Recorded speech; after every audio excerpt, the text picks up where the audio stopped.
Well, good afternoon.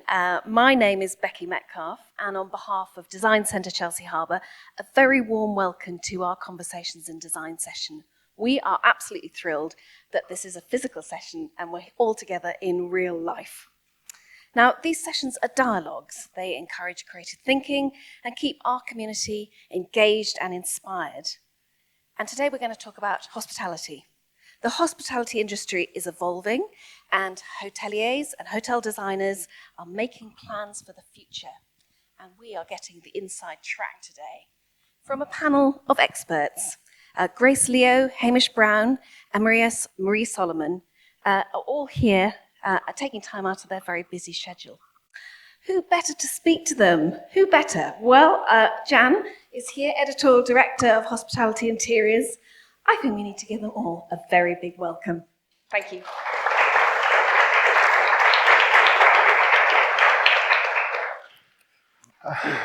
Great to see so many familiar faces back in the room again. We're out again, which is good. Showrooms are open. It's obviously a great day coming, especially with Focus 21.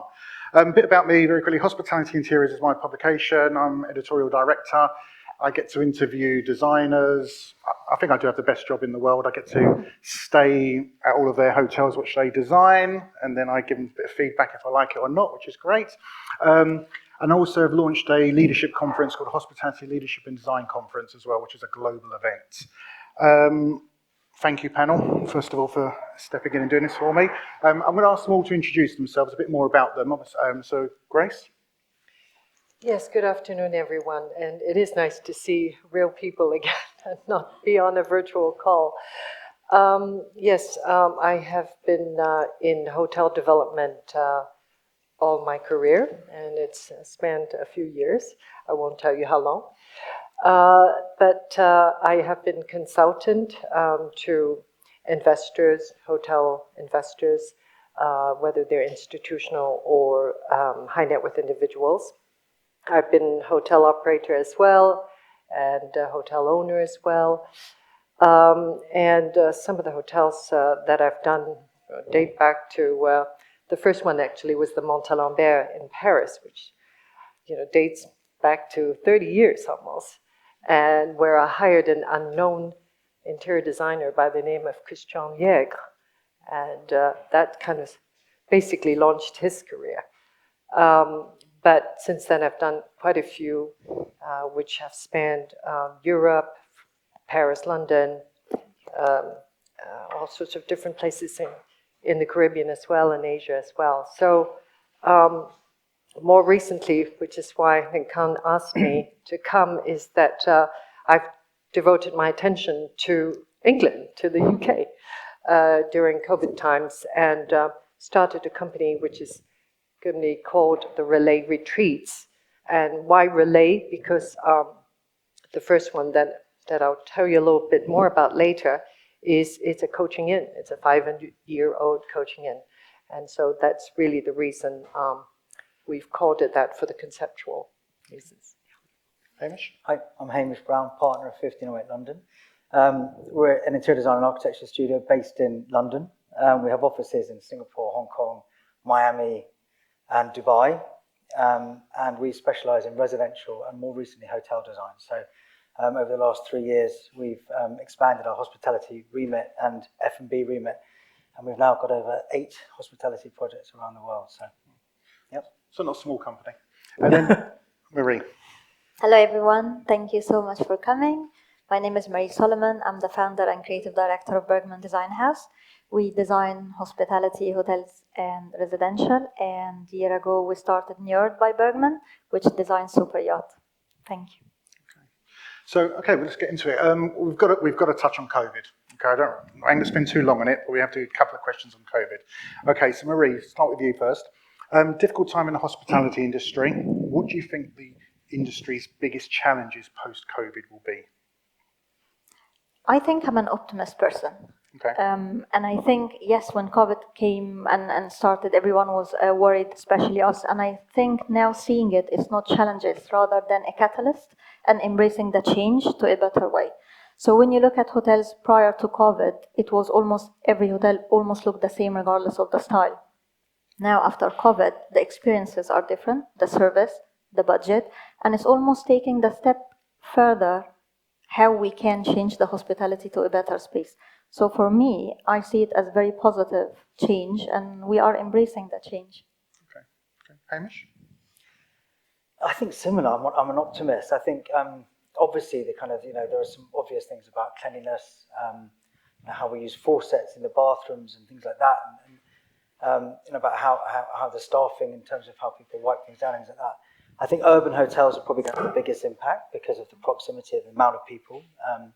I think there's going to be an increase in people wanting to visit resort hotels, and I think there's a pent-up energy in the marketplace for people wanting to go abroad and wanting to travel. But I think we're still sort of discovering as well how that kind of design manifests itself in terms of how we treat certain things. But at the moment, most hotel companies that I've come across are just pushing forward with the way they used to. I think we have a mind's eye on it, but it's about business as usual and delivering products which are exceptional and that can continue to move design forward. Okay.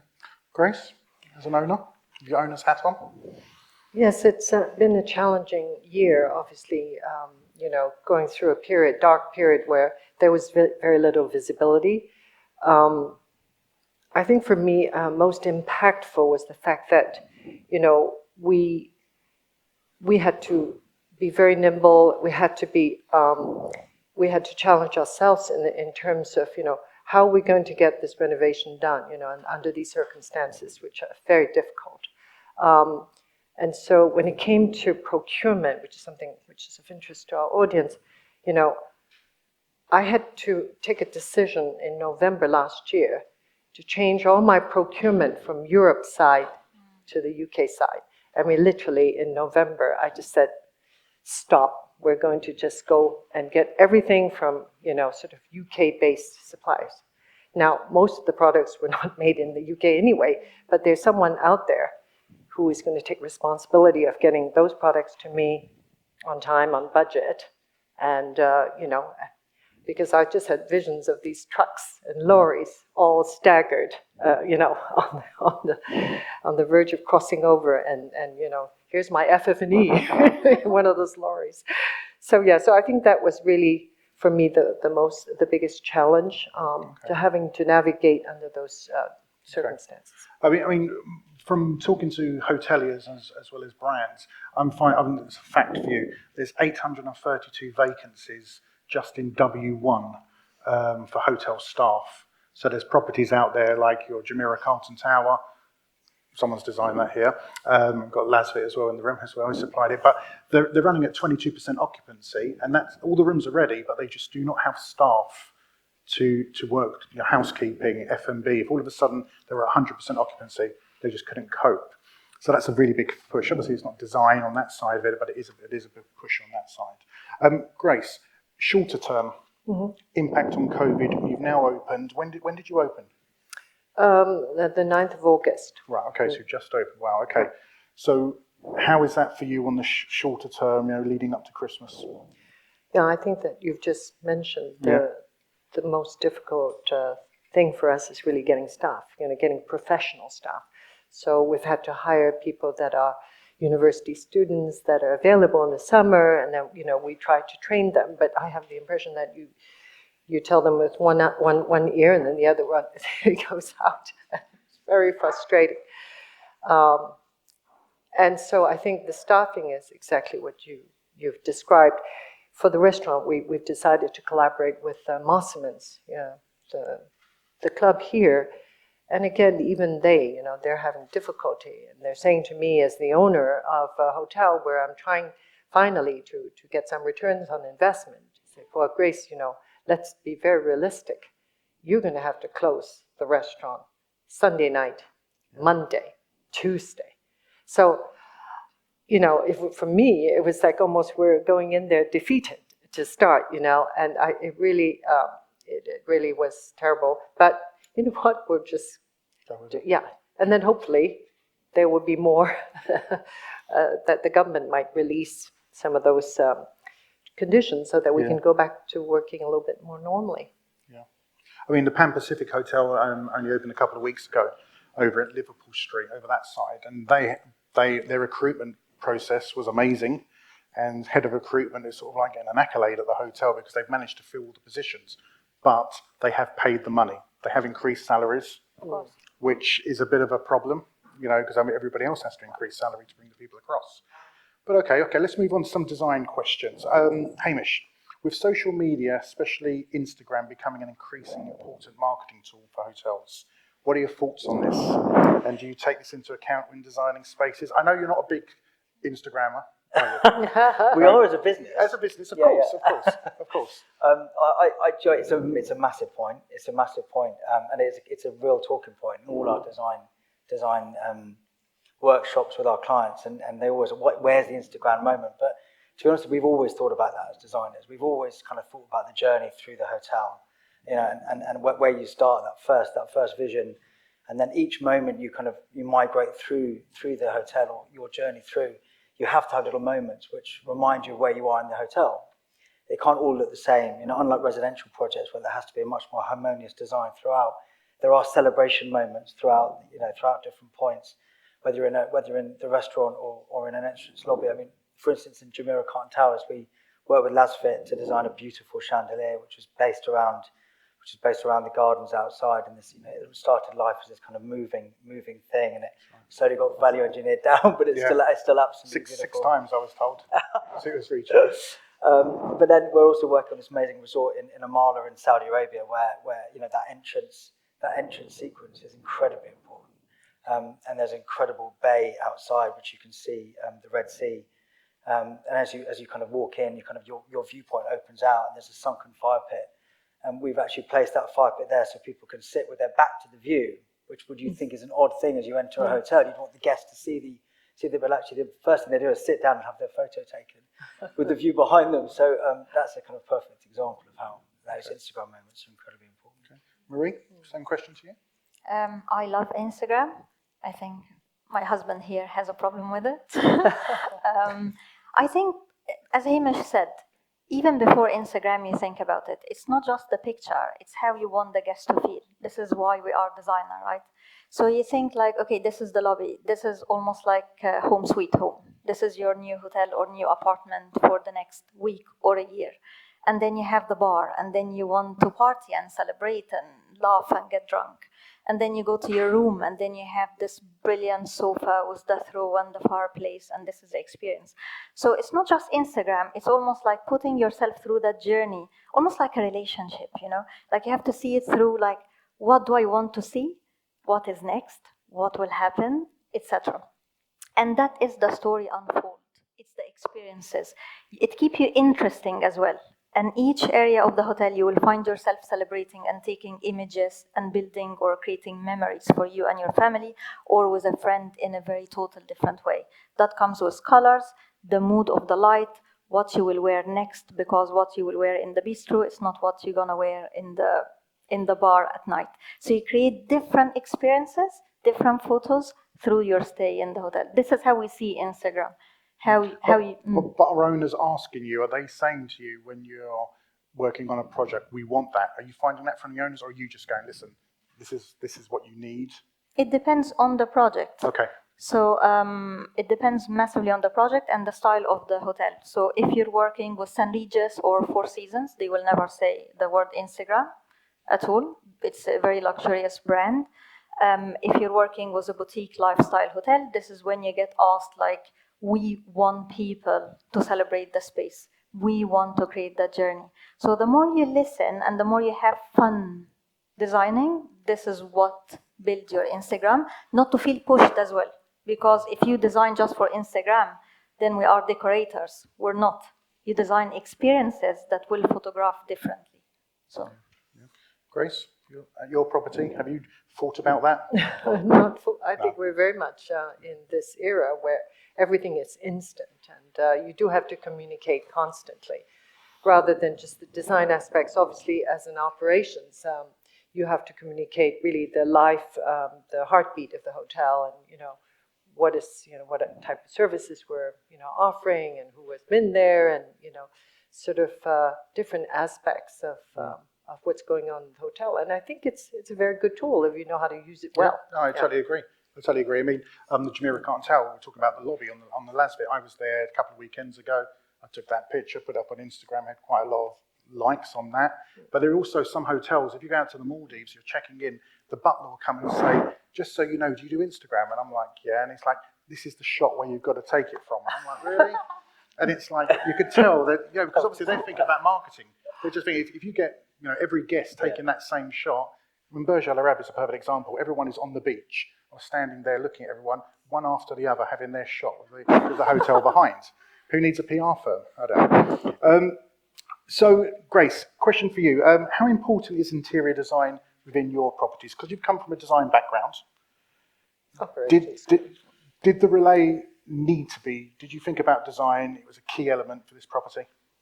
Very much so. I think in all the works that I've done in my career, the interior design is a key factor, you know, in the whole process.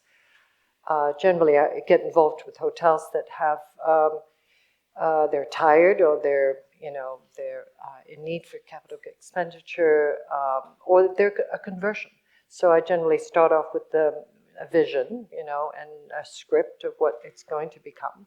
And that gets passed on to the interior design, the team that I work with, the architect, first of all, then the interior designer and landscape designer, you know, the whole sort of design team. And I think if everyone reads from the same script and they know where they have to get to, I think that helps a lot. I try not to repeat from one project to another, so it's always fresh and always has a meaning which is related to the specific property. But, you know, I would say that after that many years of doing things that, you know, it's getting hard to be original. You know, everybody has done everything. And I always find it funny because, you know, you particularly designers would say, but I invented this, I designed, I did this, you know, and then suddenly you'll find some guy or woman in New Zealand who came up with exactly identical idea. And so you kind of wonder, but yeah. Okay. Moving on to designer and supplier relationship. It's a question for you two guys. Hamish, how does that work for you? Even talking about Design Centre at London here, do you have suppliers coming to the show, coming to the studio, or are you sending the teams out? How does that work? Well, we have designers here pretty much every day. Okay. So we're always looking for new materials, and we've often said, you know, at 1508, we're almost only as good as the materials that we're presented with, because ultimately it's the materials that you're using on a daily basis, or the new materials, or the new innovative ways of producing certain things that allows you to then utilize those materials and be creative and create things that are new and innovative. I think that relationship is intrinsically important. I think we have suppliers both coming to our studio and obviously we source things and find things. But during COVID, that was probably the biggest issue, if I'm honest. Yeah. You know, not only finding things, but obviously being able to present internationally to our clients and show them materials without being there was by far the biggest hurdle. In fact, at the beginning of COVID, we thought, oh, we're fine, we're sorted, this is okay, we can do this remotely. But then when you get to the sampling stage and you're meant to be presenting your boards in front of clients, it's very, very difficult over Zoom. And so that was a big hurdle. So therefore the relationship's got even stronger, even more important. And the links between where those suppliers are internationally as well and how you can get those samples shipped or presented to a particular client when you're not there is incredibly important. Yeah. Marie, same question? I think Hamish hit the nail on the head really, but with artisan manufacturer and supplier, you feel the project cannot be without them. And the more stronger the relationship and the more you make it a meaningful relationship, they are the one that support you. They are the final product of the hotel. It's actually what you see and what you touch in every space. Whether F&B, it's a bar, it's actually the supplier. So they are the crowning our designs that should be celebrated.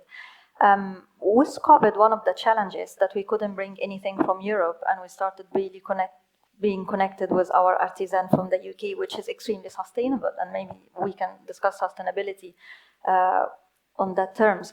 But then as well, budget. Now, if you know a supplier that you don't have any relationship with, there is a price and that's it. But when the supplier is with you, working on the project, and he feels heard and he feels celebrated, or she feels welcomed in the office, this is where the teamwork starts. This is where you can actually get the price point as well, where the client wants it. So when you think about it, that vital, meaningful relationship, not just that it takes the hotel from A to Z of beauty, but as well, it's easier for the client. They put the extra effort in the deadline. They make it happen, even if the lorry or the car is driving 24/7 just to go to the hotel. So when you think about it, the relationship between suppliers and designers, it's extremely important. Okay. And yourself, do you come to Design Centre London or the studio? I do, because I love colors and textures, but as well we have them in the office all the time. Okay, brilliant, brilliant. One question, I mentioned designer-supplier relationship, owner-supplier. Mm-hmm. Are you heavily involved as an owner in what is you on the procurement side of it? Yeah, very much in this past project, even though we appointed a procurement agent, it was very much involved in the selection. In this particular case with the Relais Henley, we used a Paris-based interior designer, and so he was much more used to procuring things from Europe. What he had to find out was that basically the UK has just a whole different standard, so we had to basically have that translated over, and in many cases he had to respect them.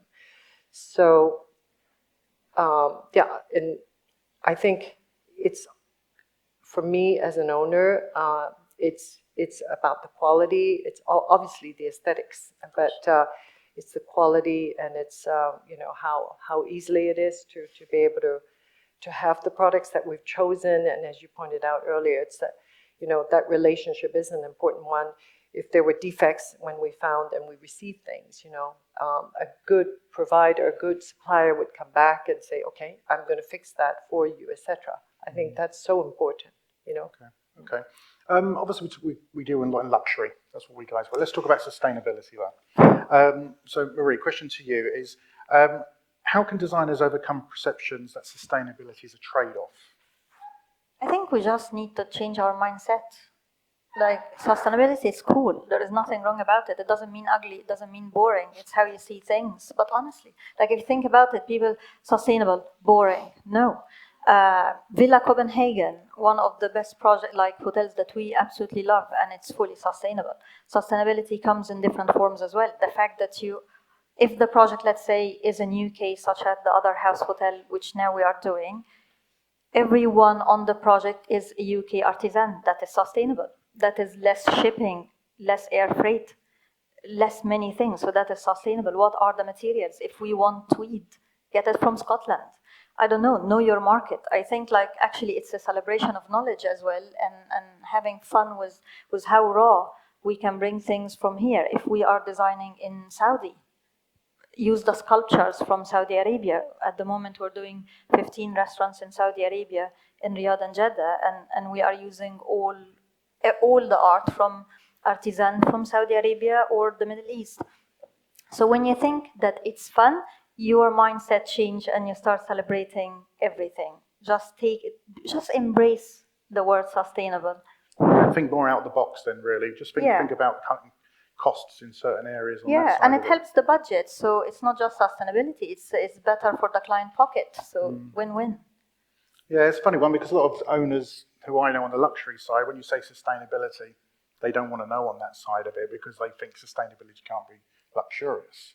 But of course, the other house, we don't have one single piece of natural stone, neither timber. And it absolutely looks phenomenal. And it's fully green, fully sustainable. Everything could be recycled. So again, it really depends how open mind, how you're going to break the rule, and how you're just going to have fun while creating this. Okay. Grace, your property, talk about sustainability. How old is it? 500 years. 500 years, okay. So how was that for you on that side of it? Was it, especially again with COVID, and did you try and keep as much as you can or refurbish as much as you can? I think that essentially was the philosophy, not to mention that we had, planning authorities that were just watching behind our shoulders every move. It is very much that, is to try to preserve things that we could preserve, but on the other hand, we removed a lot of things that were done in the 70s and 80s that were just extremely, their life has expired, and so they really needed to be discarded. But the whole phenomena of renovating hotels, giving them a new lease in life, that's recycling, right? That is part of sustainability, the principle of it. I mean, we just found out earlier before we started Grace used to work for Rainwood, and they are the investor and owner of 10 Trinity Square, 4 Seasons. And then Marie, in a younger, how many years ago was that? I was so young back then. So young, there you go. Obviously, you worked for HBA, but I remember that project there. All of those chandeliers had to come off, were sent away and totally refurbished, and they went back. It wasn't like we're going to use new chandeliers or anything like that. And it is a complex building, I remember. And for a young designer, I think we all learned, everyone in the office and HBA learned something amazing from that hotel. Yeah, definitely on that side of it. Hamish, question for you on this side. How easy is it to be truly innovative in luxury hotel design? I think it's possible to be innovative across every sector of design, or every sector of from a lifestyle hotel all the way through to a 7-star. I think that's our job, is to be innovative and be creative and look for ways to bring innovative into luxury. We happen to only work on luxury predominantly. I think that is our job, but a huge part of it comes down to what the client's expectations are and how creative the client is. I mean, Gaudi would never have designed what he did in Barcelona had the people behind commissioning that not had the vision or allowed him to be creative. So I think similarly with us as designers, we want clients that want to push the boundaries and want to try new things. So I think it's about a collaboration in everything we do. It's about finding the right team that are able to collaborate together. And I think certainly at 1508, collaboration is one of our most precious kind of words. We're not the type of designer that's going to go away, design something, then come back and present it to a client at the end and say, this is it, take it or leave it. We love that conversation, that dialogue, and then building that narrative and that story. And actually, we don't ever go into a project knowing what the answer is going to be. And actually, you discover the answer through that journey, through a series of meetings, through a series of workshops. An engineer can bring as much to the table in terms of creativity as a designer can or an architect can, as can the client. So it's just about having those really open dialogues and slowly going through the process. But until you get 90% there, and then the owner says, "No, let's change it." But that makes even more creativity. I think in many ways, when you have limitations or restrictions, you're forced to be more creative in a way, because you really have to work around certain things. And I think our studio being kind of born from London, where renovation is such a key part of the city's fabric and the design fabric that we see is that we are forced to kind of look at buildings in a different way. Buildings that were originally like the OWO, the Raffles Residences, the OWO. The building was designed as a war rooms, as a war office, and it was designed for that purpose. So everything from the doorway had to be a certain way. All this, that the door handles and everything else. So us repurposing it into a hotel and a residence was a huge challenge. But Lanesborough Spa. The spa at the Lanesborough. The spa at the Lanesborough, again, it's just a basement, no natural light. It's these things. It's a good point actually. That's 18,500 square foot of spa and private members club. So essentially, you're asking your guests to be there for 3-4 hours at a time without any natural light. So that was a real challenge. How we can make them feel comfortable and not like they're in desperate need to go outside and see what the day is doing. So that forces creativity. Whether we get it right or not, it's a different question. Marie, same question to you on that luxury side. I mean, we've got the other house coming up, but then you're also working on Silverstone. Can I mention that? Yes, of course. Okay. So, I mean, obviously that's luxury as well. Yes. But on a different angle. Yeah, but I always ask, what is luxury, right? With the project we have, we believe that no two clients are the same, no two hotel operator, and every hotel or every residence or every super yacht should truly have their own essence. So if you're designing for Formula One, that is another aspect of engineer-driven, slick, sharp, a whole different game of adrenaline. Let me stop you there. Explain what you're doing there, Silverstone Track. So we are working on all the amenities, the clubhouses, the hotel, and the residences, which is 60 villas. And of course, you have the most amazing racers as one of the owners. And the villas are around the track, is that right? Yeah.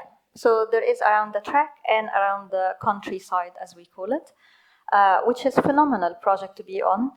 But we, on the other side, doing the other house in Harrington Hall in South Kensington and in Covent Garden.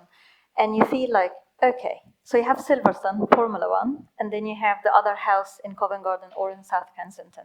Very three different budgets, very three different type and translation or the word luxury, and this is why what is luxury, and how we translate it into design. So yes, you have to be innovative, you have to stand out, and you have to celebrate that your portfolio is so diverse and there is no two projects that looks the same. That is for me actually luxury for a designer, not to have any copy in our website. Okay. And Grace, regarding Henley, luxury property, of course. Mm-hmm. Was that decided at an early stage? It was, I mean, obviously location is key, that it was going to be a luxury property on that side of it? Yeah, I hate to use, just luxury. Okay.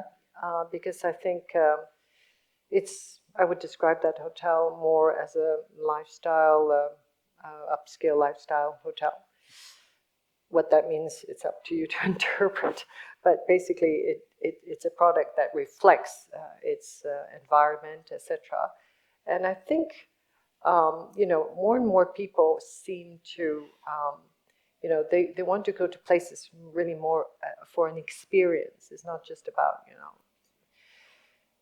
how expensive the FF&E is, and that it has to be luxurious, this and that. So I think what we try to provide is, an experience that reflects what Henley is about, which is a market town, which is next to the river. So systematically, we would include in any reservation, we would systematically ask our guests whether they would like to book a boat ride on the Thames. And, inevitably they do. And it just makes that, whole experience so much more, compelling. Yeah. And unique. Luxurious. And luxurious, yeah. So, then we suggest that, they take a hamper, bottle of champagne, and we can drop them off somewhere along the bank, and then they have their picnic. So it's really more that, and then I think that's more impactful than saying, oh, this is the hardware. How I see it always in luxury hotel, for me, 50% is the hardware, meaning what we furnish our hotels with. And the other 50% is the software, it's the people component, it's your staff, how you train them, the attitude. And guess what? Those are the comments on people rather than on furniture that come back and again. I've been reading TripAdvisors, on the hotel, and it's very, very crucial thing to do, right? Oh, yeah. And it's a lot about attitude of our staff, how they've been treated, and that, they've been looked after, and the experience overall, So I think it's an equal balance. I mean, you've mentioned TripAdvisor, so I might as well mention that. I find a lot of hotel managers always say to me it's their worst nightmare, TripAdvisor. Sure it is, yeah. Because of the comments you receive, and some stuff, the beer wasn't cold enough when it came out of the fridge.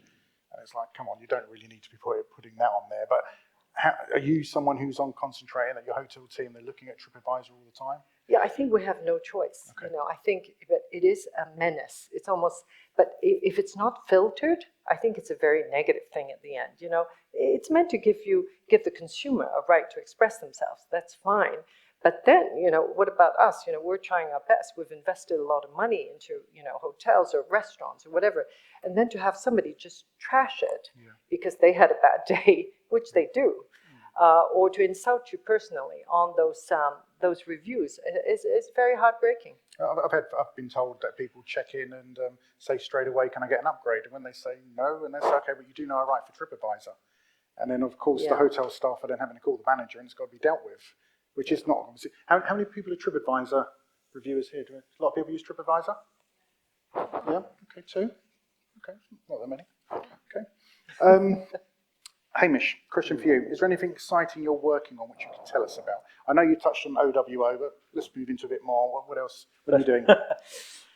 You might have seen some slides coming up on the Mandarin Oriental residences in Los Angeles. Okay, nice. On Wilshire Boulevard in Beverly Hills, which is incredibly exciting. We're working on an amazing resort in Amman in Saudi Arabia. The Rosewood Hotel in Doha, which is fascinating. Are they all coming on soon? I mean, are we talking? Well, the Rosewood has to be ready for the Football World Cup, which is very soon, frighteningly soon. The Mandarin has been launched and will open, I think, in end of next year. Okay. 2003. And then closer to home, obviously, Raffles. Is it Raffles, or how do you call it? It's an old War Office. The Raffles residence is at the OWO. Okay. The old War Office. Okay, which is down by Embankment. Down by Embankment in Whitehall, incredible building. It's where Winston Churchill conducted the Second World War.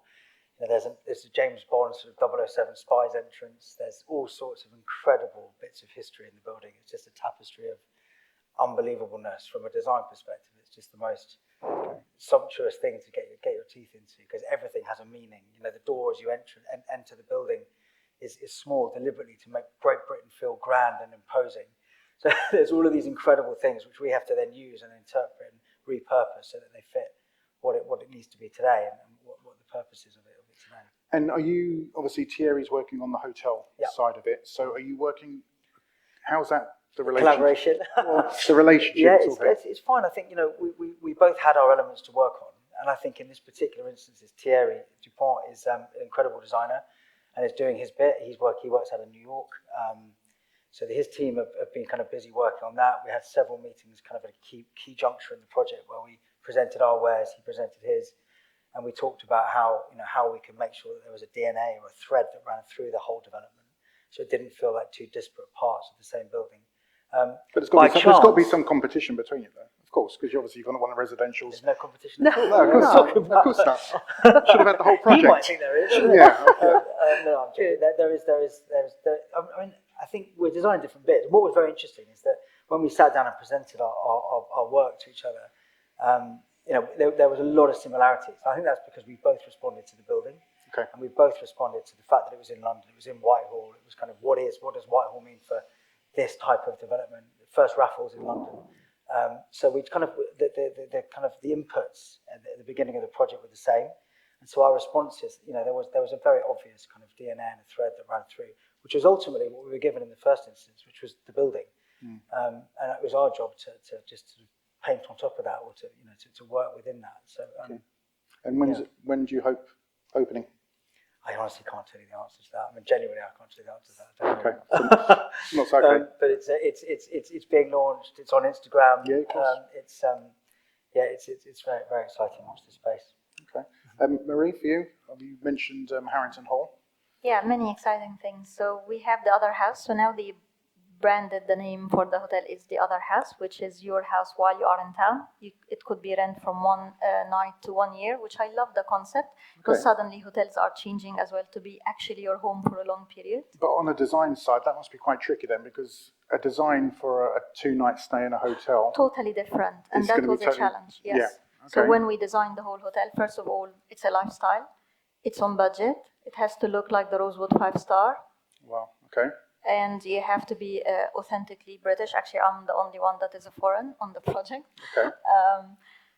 So that is coming in spring 2021, and then the Covent Garden one coming in summer 2023, which is really brilliant because it's totally different site and the story is hugely different.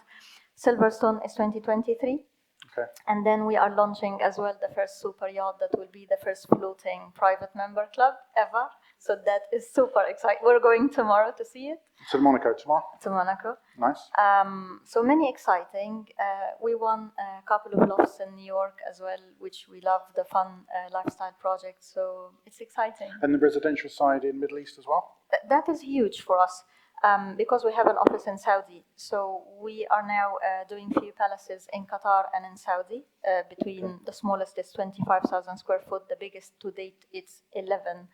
It's massive. It's 100. Alban could even say it. It's so massive. 110,000 square massive palace. It's almost like bigger than a hotel. And we just won the 15 restaurants between Jeddah and Riyadh, all franchise from New York, Los Angeles, and London. One of them is Raoul, Bianca, and You sexy do have a fish. big team, don't you? We are 3 offices. Right, okay. We are 3 offices, yes. Okay, so I say, can be very busy. So, quick question for you two. Is everybody moving from Dubai to Saudi, Middle Yes. East? A bit, because I'm Egyptian as a background, so Middle East, when you understand it, Dubai has already spent the money, so now renovation here and there. Saudi is building, like it's a fully city that trying to be new and bring all that. All the investment is in Saudi. Every designer I speak to, they're always saying, want to work in Saudi, want to work in Saudi. So, you 50 notes, same on that side? Yeah, we have an office in Dubai. We design from Dubai, and we sort of operate those projects from Dubai, and then obviously we work from London too. But yeah, I think just by the investment alone, Saudi's got about 8 or 9 massive development sites, which are all pushing up, upward of 10, 15, 20, 30 hotels in each one of them. Residences. So it's incredible. It is an incredibly exciting, whatever you might think of Saudi Arabia in the past, etc. I think it's moving forward, and what they're developing in terms of hospitality offers is absolutely extraordinary, and it's quite exciting to work there. Do you think you might move the office out to Saudi? Or never say never. I don't know. Okay. I think Dubai is a great hub. It's a very convenient hub from a travel perspective. It's very good. We also have projects in Dubai at the moment, and in other parts of the Middle East, in Bahrain, and in Kuwait and Qatar. So I think, but I think we might, for depending on the scale, we have about 5 projects in Saudi at the moment. But yeah, it is very interesting because I think from a design perspective, what does it mean to holiday in Saudi? I think that's the first question. It's like what does that mean? I've never done it, and so what does that mean in its first instance, and then how does that manifest in design? What is and hoteliers are really looking for locale, and each hotel has to be about the location and where it is and have a sense of place. So what is that sense of place, and how does that manifest in materiality, in design, in lighting, in ambience, in service, in all those things? And so as an exploration, as a design conversation, it's been fascinating. It's been a very kind of interesting, you go to Paris or London, you kind of know what you're doing in many ways, because you can just go and see it in loads of different amazing offers. But for there, it's new and it's brilliant. And each development site has a complete unique stance on Saudi's heritage. So it's fascinating. Okay. And back to home, the relay. What's next for you? So 6 months after we had bought the hotel in Henley, we acquired a hotel actually on the English Channel. So it's in East Sussex in a place called Bexhill-on-Sea. Okay. So prior to this, I never knew where that was. I have to be very truthful. But I've discovered the coast, and I've discovered this particular little jewel, I think. It's a hotel called Cooden Beach Hotel. Okay. It has about 41 rooms, and we're going to extend it and build a few more. The unique feature is the fact that it's actually on the beach. So you park your car and then you walk into the hotel, and basically the terrace restaurant is on the beach, Pebbly Beach, of course, we're in England. But then, we own the beach all the way out to the high tide line. So very few of those opportunities in England. Most of them in Eastbourne, for example, the hotels would be here, then you have a road, and then you go, kind of down, you walk down to the beach. So it's rather unique. And with all these phenomena of staycation, etc., it's, we've been operating it since May because we bought it as a going concern. And I have to say, occupancy has been amazing. People just want to be by the seaside. So we haven't done any refurbishment, but we are starting in November, and we will basically, upgrade the hotel and, do all the things that we've just recently done. And you're going to want them on the same par as Henley? Is that the idea? Yeah, pretty much. Lifestyle hotel, but nothing, too fussy, because I think it's a different audience. We're not trying to compete with, a palace or, a 5-star hotel. I think there's no point in doing that. But I think there's definitely a market, and definitely, I kind of would like to try to interpret it as something between Nantucket, Malibu Beach, and perhaps right across the channel, Deauville, it's a combination of all these things. Sounds nice. Sounds nice. I mean, I think if you get the pricing right on it, because I know there is a lot of hotels, some in Cornwall, where they've opened up wanting to get that London guest to come down for that long weekend. And I was down there, I was looking at the pricing, and an espresso martini was like £27. Oh. And I was like, why is it £27? And they said, oh, it's London market. And I was like, well, you can go to the Four Seasons and Park Lane and pay £19. Why are they going to pay £27? I said, that's not the attitude it should go. But I suppose if the pricing's right, which you mentioned on the clientele side. I think that's very important to respect that. Yeah. I think that people don't want to feel like they, sorry to use the word, ripped off. Yeah. They don't. And I think you have to give value for money. Yeah. And I think it's a provincial hotel, right? I mean, it's on the coast. But I think you could offer a certain sophistication and still give very good value, for what it is. So we're very mindful. Are you still looking as well for always looking? Is that the idea? Yes, we're looking for other Looking, ones. okay. So But we like waterfront, so it's getting a little difficult. We've got the sea, we've got the river, we've got to either find more rivers or lake or... Come to Chiswick. Come to Chiswick. There is amazing opportunities. Okay. there we go. And if you need a designer, I'm We sure are there's a couple of designers here as well who can help you on that side of it. Absolutely. Okay, we're running. Oh, I've got to go really quick. So let's talk about technology. Okay, how do you think the influence of new technology affects the luxury traveller now and in the future? For you two, let's go, Marie. Let's go. I think technology could be gimmick, and I personally don't like technology. And I'm thinking of my own mom. If she goes to that hotel and she doesn't have an iPhone or whatever, and she cannot, because that is what's happening with technology, and everyone is a bit shy to say it, but it's gimmick. Less is more. However, having said this, we see now that because of COVID, people has to have the app or has something that they just live in a hotel without having to ask question to concierge because of the lack of the people working in a hotel. So I would say, yes, technology is good. Try to minimize it, but make it magnificent, make it easy for people. I would say keep the light switch really simple, but maybe everything else with a QR code or something. Yeah, really simplify it and make it work rather than just make it so complex, because technology is good if you can use it and it's available for every age and wherever you are from. I have a bone to pick with you on this question. So the Carlton Tower, recently stayed there, and there was a light quite low down for like walking around at night if you needed to go to the bathroom, even though the bathroom is just there. Could not turn the light off, could not find the light switch for the lights. So I made sure Doesn't have one. Does it not? No. So I made sure the other half slept that side, so I slept that side. So the light was in a. We ended up having to tape over it. Obviously, no, there is a reason for it, but obviously it's the hotel's fault because the hotel didn't tell us where that switch is. So would you say technology's gone too far then? I think similar to your point. I think technology is only there to serve, certainly in the hotel setting, is there to serve the guest and the user experience. And if you're trying to be too clever for the user experience, then you've missed the point. I think as long as it serves the guest and serves that experience, then it's useful. I think, hotel lights. I have a continuous problem with hotel lights. I've actually slept with lights on all night because I just don't know what to do.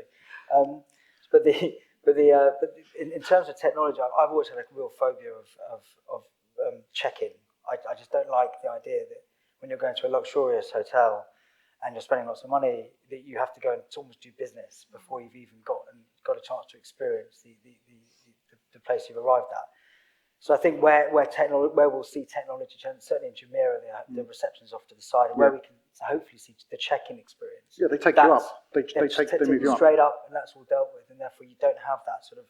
And even when you're leaving, you might have got off a flight, or you might be getting on a flight, you're late, or you arrive tired, and just that whole experience for me is just a bit clunky. So I think when technology is used for the right purpose and to better serve the guest, I think embrace it. But I do agree, less is more. It's funny because I've got two. I don't look old enough, I know, but I've got two 17-year-olds, and they want to check into a hotel, connect to the Wi-Fi before they've even taken 10 steps in, and then they want to play their music through their room straight away, and they want to stream Netflix, straight to the TV, and I'm like, when not all hotels are like this, you can't expect that, but that's what they're wanting. And are you designing for the future on that side as well? Yeah. Because I know we don't want that. I don't want that. I don't even want Wi-Fi. I don't even want to use my phone.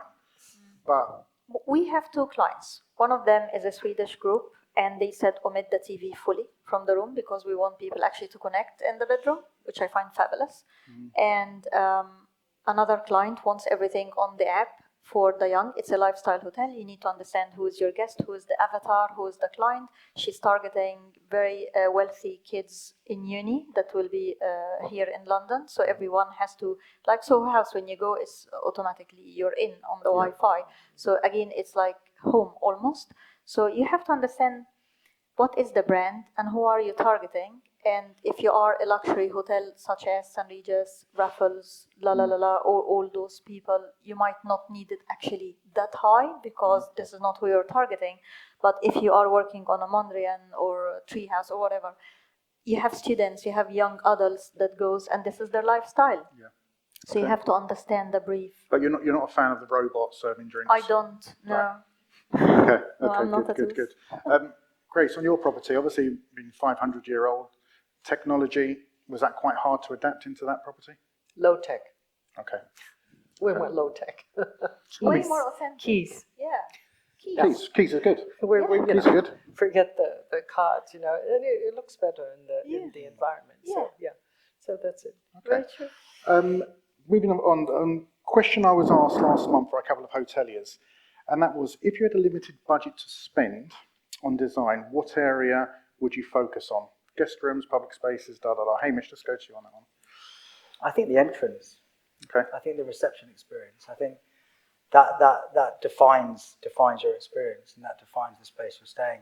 I mean, an easy answer would be the room, and I'm sure a hotel operator or an owner would say the room, because that's what you're selling ultimately. But I think from a designer's perspective, that entrance experience is where you're won and lost, really. I think, and for me, that's probably arguably the most exciting space. Grace, what do you think? Obviously, because you mentioned owner's side, would you agree? Bedroom? Would you say F&B, restaurant? You mean the place with? So where would you spend that money if you had that budget to spend? For the wow effect? Well, for that guest experience. Yeah, I think it's you do have to obviously give that first impression, right? I think that's the one that people, they're going to take that home with them, and so I would say I think not that it needs to be very very splashy, but it just needs to give an impression. And then I think the bedrooms, of course, just has to be very well appointed, very well thought out. The usual things that we've all been doing for years and years. But so I think it depends on the type of hotel. Marie, question for you? It depends on the type of the hotel. Okay. Usually I'm greedy, so I don't really jeopardize on any space, but there are ways as well where to spend your budget, and you have to be clever about it. You don't need a big budget, by the way, to have a good hotel design. I think it's a myth that the designers and contractors have put in the minds of the clients. When you are a good designer, you find that you could, let's say, start with the lobby.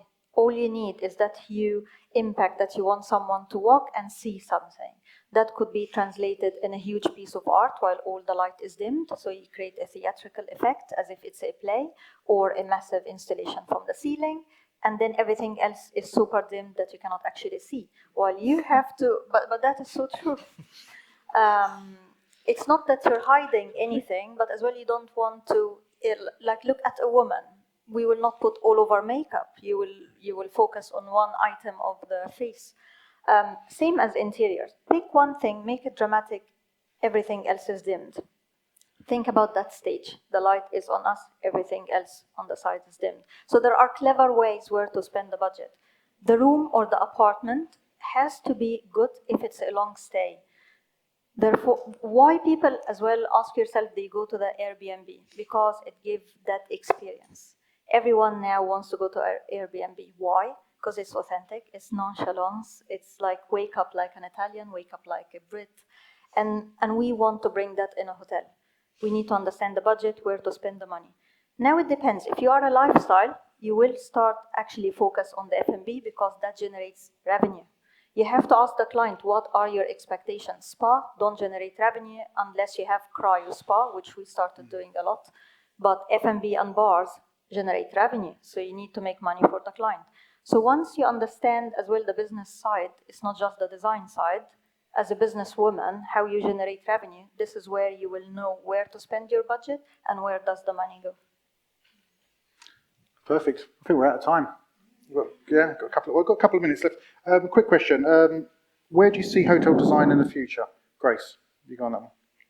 Yeah, that's a very big. I think it's going to be very driven by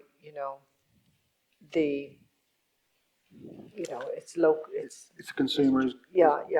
That partly that, but it's also very geographically focused, and I think right now there's a kind of a soft revolution going on. I think we have to take into consideration all the lessons that we've learned in the past year and a half, and try to to build hotels that are going to be right for the next lifestyle. Yeah. So. Okay. Hamish? Goodness, I think you have to respond to the location. And Location is key. Location is everything. 15 years ago, hotels used to have a brand style. I think they're becoming freer and freer now, actually, in terms of design and allowing us to design and allowing the location to speak through the design. They used to have brand standards which used to belong to the hotel. You used to have to follow them meticulously. Size of sink, size of tap, size of everything. And now it's more just about brand guidelines. It's about just kind of trying to give, a guidance towards their brand standards, but not be, dictatorial about it. So I think it's about location, ultimately. Location, experience, memories, and what are you giving to them? How is the guest feeling after you stay in their hotel? I think if you want loyalty, it's not about the points on the card anymore. That is boring. I think if I love the hotel and I love how I felt in that hotel, this is where I will keep going and I will keep spending the money because I'm happy.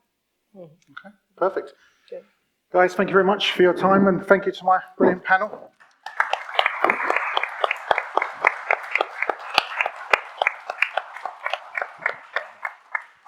Wow, goodness me. Well, these sessions are all about sharing knowledge, and I feel we've had a bit of a 360 this afternoon. It has been a huge privilege to hear from such a fantastic panel. I hope you agree. The projects are extraordinary, of the highest calibre, and I'm not surprised. These guys leave no stone unturned. Sourcing, sustainability, social media, locale, memories, experience. It's amazing. What I have heard throughout, I was making notes during the session, and what I'm really hearing is this incredible passion and this incredible excitement about what you do and about the future of hospitality.